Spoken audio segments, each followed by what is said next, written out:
Hello friends, this is Adam with Movie Guy 365, and today I'm going to review the Best Buy exclusive 4K Steelbook of Iron Man 3. If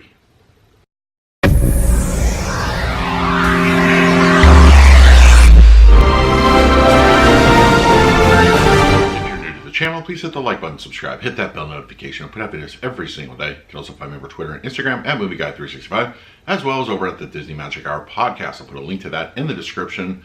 Alright, so Iron Man 3 is the final Iron Man film to hit the 4K format this week. And as you can see, it's a nice looking steelbook. I'll do a quick unboxing in just a moment. But, you know, as far as Iron Man 3 goes, I always felt it was kind of like the weakest of the entries. While it did have some good writing as far as dialogue goes, and there's some good jokes in there. Overall, I just felt it wasn't a good Iron Man story. It was a good Tony Stark story.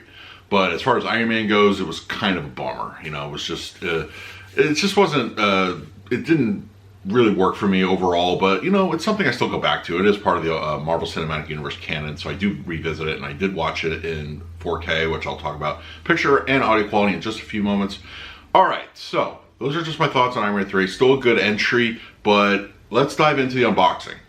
Okay, as you can see, we do have the theatrical poster artwork for this steelbook. I really enjoyed it. I love when they do the original poster work for any of the movies, especially if it's a steelbook kind of thing. So it looks really nice. I dig it. Nice gloss to it. And of course the arc reactor, as noticed on the other two releases, they're following this trend started over by Captain America. And of course the inside artwork, let's see here. Let's see. Yeah, just Tony chilling out on the couch, so it looks pretty nice. I was never a huge fan of this armor as far as style goes. I think there was way too much gold on it, but you know, if you're a fan of it, I think you'll have a lot to like here. So yeah, that is going to do it for the steelbook. Okay, so let's talk about the picture quality. We have a nice HDR image. It's easily the best looking disc out of the three that were released this week. Of course, this being new, shot digitally, that has a lot to do with it. But it's also, you know, in the overall scope, it's the most recent, of course, of those films, and it just looks really, really nice. HDR picture is very, very good. There's a lot of, like, that red and gold just pops off the suit. It looks extraordinary. One of my favorite scenes is the ending climax when all the armors are coming together. The lighting from the helmets and the arc reactors all just pop with that nice little HDR shine, and it just looks really, really good. Nighttime black levels look really, really deep. There's no issues there. I didn't detect any grayness or any, you know, just off image. It looks good overall. It's a very, very clean image. It kind of, if you've seen the Avengers in 4K, I praised that one. I thought HDR looked fantastic in that film. Not so much, you know, to a point where it changes from what I remember seeing it theatrically, but you get that good image overall. It looks great. It really does. I'm very impressed with it. Of course, just skin textures look great. Overall, a beautiful looking HDR picture.